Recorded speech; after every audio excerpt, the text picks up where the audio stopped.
नमस्कार दोस्तों, आपने अक्सर बीजेपी के नेताओं से बड़ी बड़ी बातें सुनी होंगी कि उनकी पार्टी, उनकी विचारधारा, उनकी सरकार किस तरह से आदर्शों को ध्यान में रखकर काम करती है, सिद्धांतों के प्रति कितनी कटिबद्ध है, कितनी प्रतिबद्ध है और विचारधारा के मामले में बहुत कट्टर रहती है, उसमें कोई समझौता नहीं करती है।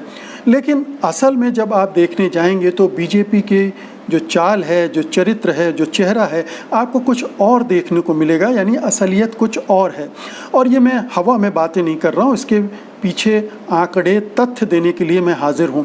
सबसे बड़ा तथ्य तो ये है कि एसोसिएशन फॉर डेमोक्रेटिक रिफॉर्म्स ने बाकायदा, जो एक बड़ी संस्था है और तमाम तरह के आंकड़े सांसदों, विधायकों के बारे में देती रहती है, उसने बताया है कि लोकसभा में जो बीजेपी के सांसद हैं उनमें से 55% के खिलाफ क्रिमिनल केसेस हैं, गंभीर मामले हैं, आपराधिक मामले हैं, तो उनका क्रिमिनल रिकॉर्ड है।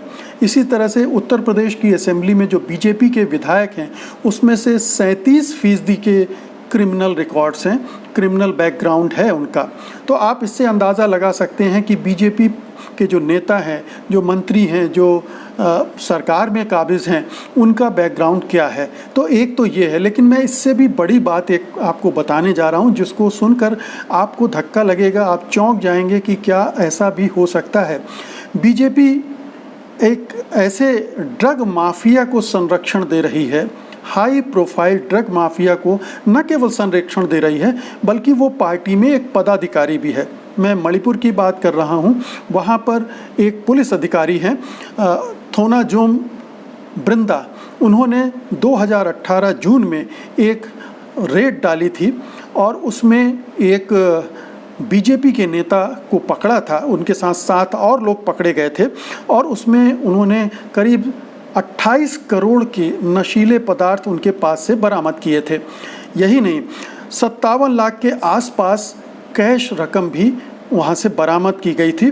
तो इसका नाम है लुह खोसेई जोउ। तो जोउ जो है वो बीजेपी का नेता भी है वहाँ पर, और वहाँ की एक काउंसिल है, उसका अध्यक्ष भी है, मतलब पद पर भी है, सरकारी पदों पर भी काबिज हैं। तो आप देखिए कि इस तरह का इतना बड़ा हाई प्रोफाइल नेता बीजेपी में शामिल है, बीजेपी का अधिकारी है, संगठन में है। और यही बात नहीं रुकती है, जब उस पर छापा पड़ा तो जो पुलिस अधिकारी हैं बृंदा, उन पर मुख्यमंत्री का दबाव पड़ा, मुख्यमंत्री की पत्नी ने दबाव डाला, और जो बीजेपी के उपाध्यक्ष हैं राज्य में मोईरंगथम अश्विनी कुमार, उन्होंने भी दबाव डाला, और एक एक बार नहीं कई बार डाला, पुलिस के ज़रिए भी दबाव डलवाया। तो इसका मतलब है कि ऐसे ड्रग माफिया पार्टी के कितने अंदर तक जुड़े हुए हैं, किस तरह से मदद करते होंगे। आप सोचिए, ड्रग का जो कारोबार है उसमें अथाह पैसा है, और जाहिर है कि वो पैसा राजनीति में आता होगा, बीजेपी के चुनाव में खर्च होता होगा, बीजेपी के नेताओं की अय्याशियों में खर्च होता होगा, और जाहिर है कि इसके प्रतिफल में वो ऐसे ड्रग माफिया को संरक्षण देते होंगे, उनको जब इस तरह के छापे पड़ते होंगे तो बचाते होंगे पुलिस के द्वारा, कानून के द्वारा। तो ये सारा खेल अब निकल कर आ गया है, क्योंकि वो जो पुलिस अधिकारी है, जिसे आप चाहें तो लेडी सिंघम कह सकते हैं, बिल्कुल खड़ी हो गई है तनकर। पहले भी खड़ी थी तनकर, उसने कोई कंप्रोमाइज़ नहीं किया तमाम दबावों के बावजूद, और अब हाई कोर्ट में जाकर उसने अपना एक एफिडेविट दे दिया है जिसमें सारी पोल पट्टी खोल दी है। अब आप देख लीजिए कि बीजेपी का असली चेहरा कौन सा है, वो जो उसके बड़े बड़े नेता बड़े बड़े भाषणों में बताते हैं, वो संघ परिवार, वो आरएसएस, जो अपने पार्टी को, अपने लक्ष्यों को सबसे ऊपर रखते हैं, राष्ट्रीय हितों को, सामाजिक हितों को, और दूसरी तरफ इस तरह के अपराधियों से साठगांठ करके उनके पैसे से राजनीति चलाते हैं। तो तय आपको करना है कि बीजेपी का असली चेहरा कौन सा है, वो वाला या ये वाला।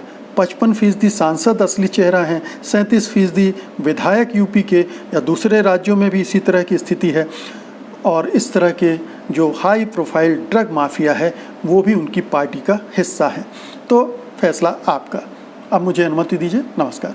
सत्य हिंदी के और वीडियोस को देखने के लिए हमारे YouTube चैनल को सब्सक्राइब करें और सीधे नोटिफिकेशन पाने के लिए बेल आइकन दबाएं।